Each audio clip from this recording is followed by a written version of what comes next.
que o que eu tenho visto nesses últimos 18 anos, né, de fábrica, é que não é só uma questão de dificuldade. Muitas vezes a pessoa tem dificuldade de entender porque está muito escrito muito tecnicamente, isso é um ponto. Ou então está rebuscado demais, está complexo demais, não está simples, né, o jeito de fazer. Mas o que mais faz as pessoas ignorarem um procedimento, uma rotina, um processo, é elas não entenderem a lógica que está por trás disso. Então, ou seja, por que eu tenho que fazer desse jeito e não do outro? Por que eu tenho que girar o parafuso, né, sentido horário, tantas horas, tantos minutos? Por que eu tenho que girar assim e não posso girar do outro jeito? Do outro jeito eu faço, dá também? Aí, gente, é que a gente começa a ter os problemas, né? Se tem um padrão que não considerou as várias formas de fazer, que podem sim dar o mesmo efeito, dar o mesmo resultado, isso vai gerar vai bugar a cabeça da pessoa. Não, mas do jeito que eu faço dá certo também. Aí você abre brecha para não cumprir o procedimento. Então, toda vez que você for fazer um procedimento, um padrão, uma rotina, entenda quais são as formas de fazer, entenda quais são as possibilidades e padronize aquilo que dá certo. Padronize aquilo que dá certo. E explica por que dá certo. Fulano, não vai torcer esse parafuso assim, não, porque lá na frente ele vai desgastar mais. A gente já fez uma análise que dessa forma ele desgasta mais, por isso, por isso, por isso. Pronto, você explicou para a pessoa por que vai ser do jeito A e não do jeito B. E senão as pessoas ficam pensando assim, vai fazer assim porque é a Aline que falou que tem que fazer. Não, vai fazer do jeito assado é porque a Camila falou que tem que fazer. Não, gente, vai fazer assim porque existe uma lógica, seja quem quer que seja que tenha colocado aquele padrão para funcionar, existe uma lógica racional para você explicar aquilo ali. Seja por testes, por quantas vezes vocês já fizeram aquilo, pelo que mais funciona, pelo que deu mais resultado, não importa.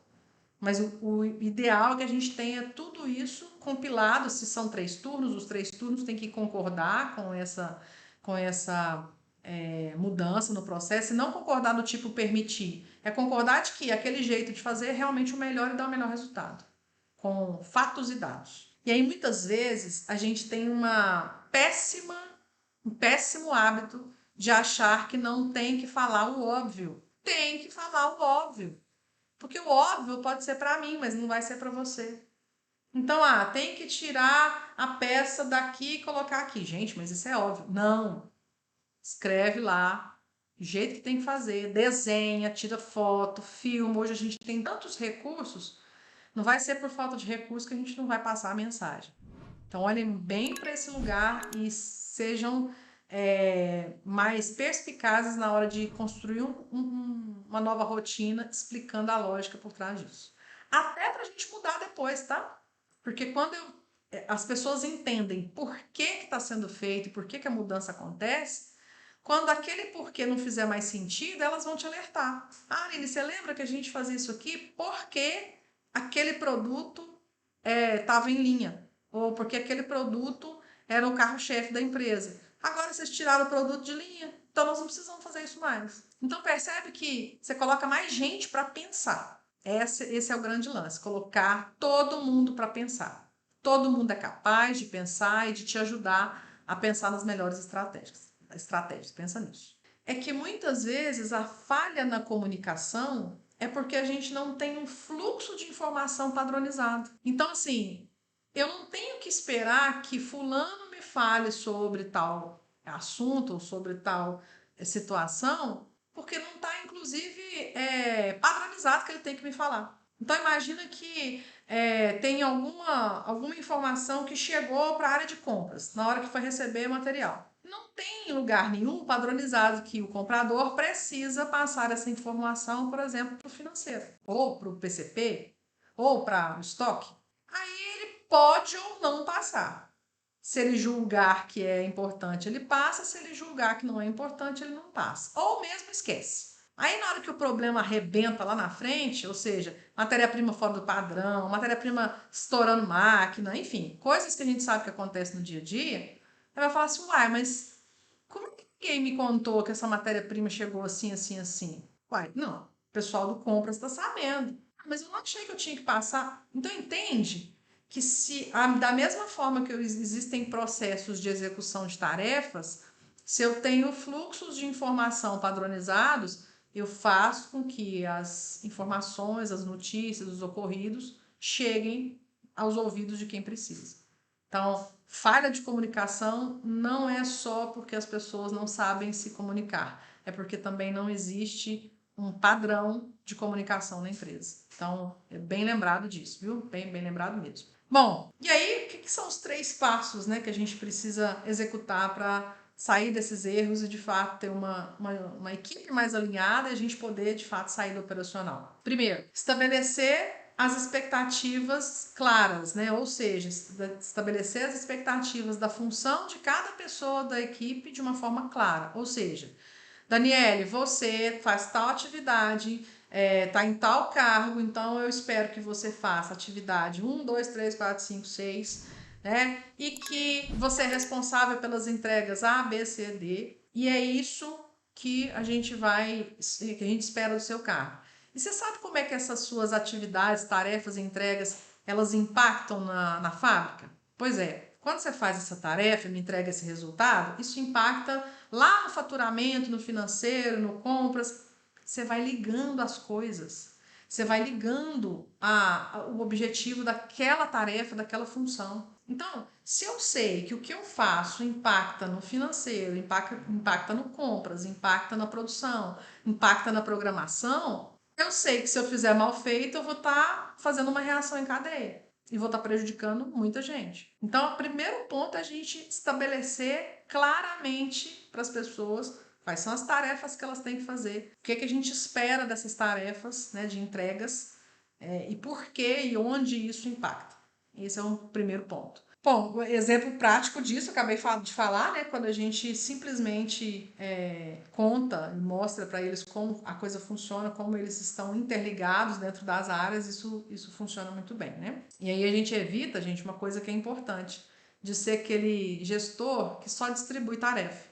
Quem aqui já viu, ou já passou pela situação, ou está fazendo isso na fábrica, que é você chegar e tá todo mundo parado esperando você chegar e falar assim, fulano, o que nós vamos fazer hoje?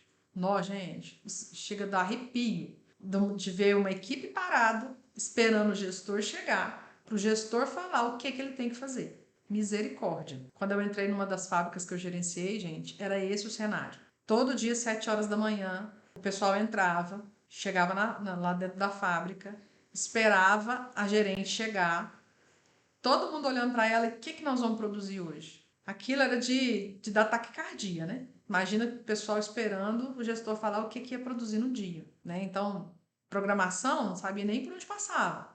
Planejamento, quem é isso, né? O que é isso? Passar do cabelo, de comer? Realidades que a gente vive aí nas fábricas. Lógico que a gente sabe que tem muitas empresas que sabem o que é PCP, que usam, que tem equipe de PCP, mas tem realidades em que eles não sabem nem o que a gente está falando. Então, significa que a gente precisa, tendo ou não a área, precisa mostrar que a gente não é só um distribuidor de tarefa. Muito mais que isso, né, gente? Passo 2. Então, a gente foi para o primeiro passo. Passo 2. Capacitar a equipe.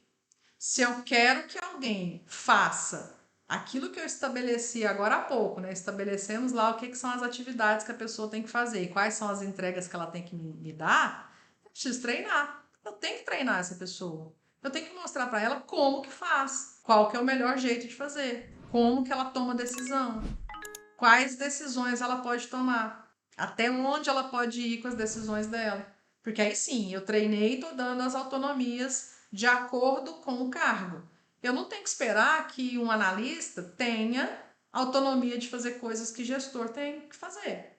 Então eu preciso dar autonomia de acordo com o cargo, para a gente ser justo na cobrança de cada um deles. E aí a gente não fazer, né, inversão de papéis. Então, quando a gente cria uma equipe que sabe o que fazer e sabe como fazer, gente, você não tenha dúvida, não. Vai sobrar tempo para você fazer o que tem que ser feito. Pode ter certeza que vai ter tempo aí para fazer uma gestão muito mais confiante e segura.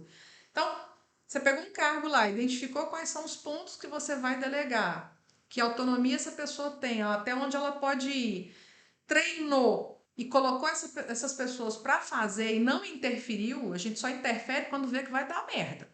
Viu que vai dar merda, aí a gente vai lá e já... Quem tem criança aí sabe disso, né? Deixa a criança andar no velotrol, na bicicleta, fazer o que tem que fazer, às vezes dá uma caidinha aqui e ali, faz parte do processo. A hora que a gente vê que o perigo é grande, aí a gente corre lá e pega, né? Mãe e pai faz isso, né? Vai dando autonomia, vai deixando cair, levantar, vai orientando, vai ajudando, e na hora que realmente vê que o bicho vai pegar, a gente vai lá e socorre. A gente tem que fazer a mesma coisa.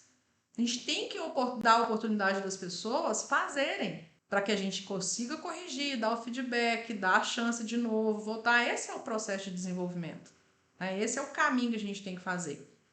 Então, exemplo prático, né? Vamos identificar quais são as funções que têm mais autonomia, que têm menos autonomia, para você já ir fazendo delegação de algumas tarefas. E aí, gente, treinar para resolver problemas, nós temos o passo 3. O passo 3 é criar os processos de uma maneira simples. Ou seja, processo que seja claro, com a participação das pessoas, porque quem participa faz.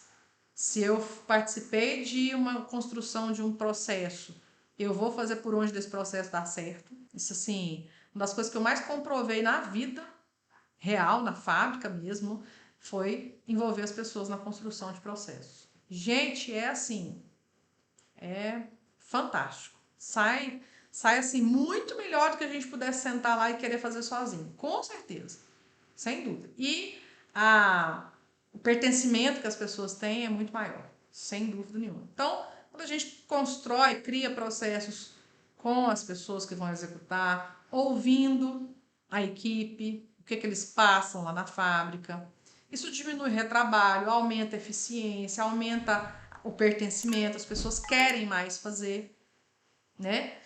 E aí, o que a gente pode usar para isso? Mapa de processo, POP, PPHO, PO, todas as siglas que vocês conhecem aí de padrão, usa à vontade. O mais importante não é o modelo. O mais importante é o como você vai construir aquilo ali. Pode ser no papel, pode ser gravado em vídeo, pode ser do jeito que vocês quiserem.